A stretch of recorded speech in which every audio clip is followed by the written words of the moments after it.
playing at home, it means a lot. You know, all my family can come support me.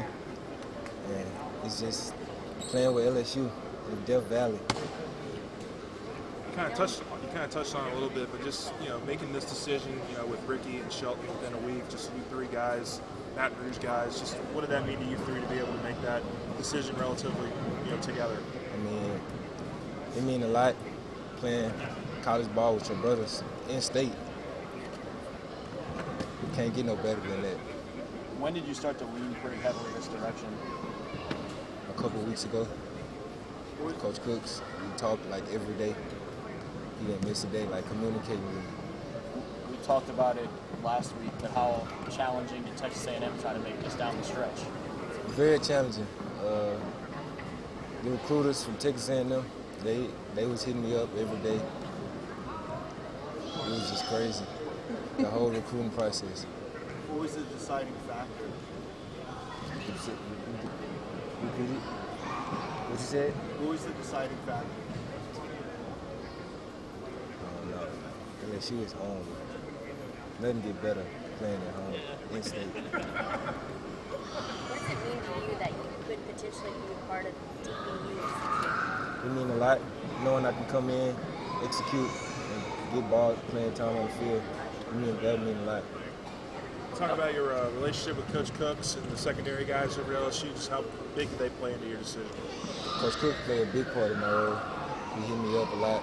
It was like, I feel like he'll be a good coach. I think they kind of told you what they like about your game. I mean, what have they told you about why they wanted you and wanted to be a part of LSU? Rushing, I can rush, good pass rushing, and I can play and cover too. Well, who else kind of on the staff played a significant role? Coach Long, he communicated with me a lot too. He came up to the school in spring. It was love.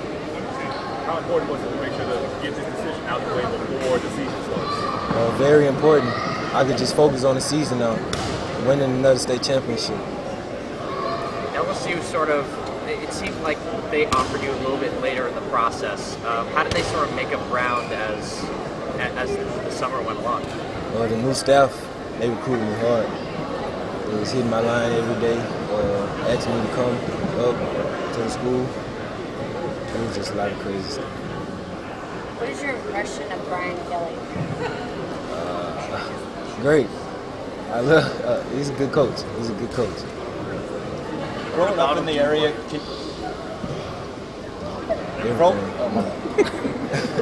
everything about him. I feel like he could be a good coach. I want him to be my head coach. What was his recruiting pitch to you? You know, a lot. When I went up there, I talked to him. It was like he liked my game. What does he like about it? What did they envision for you? Pass rushing, and I can cover too. Kylin, growing up in the area, who were some of the first LSU players you remember kind of catching your attention and looking up to, or just liking their game or whatever? Jamal Adams. What's it going to be like in a couple of years chasing Eli around instead of having him on your team? You talk about that a lot, actually. It's gonna be good. But he won't beat me though. He ain't gonna beat me. You're not allowed to touch him right now, right? Nah, not right now. It's going to be 3 years of pent-up aggression.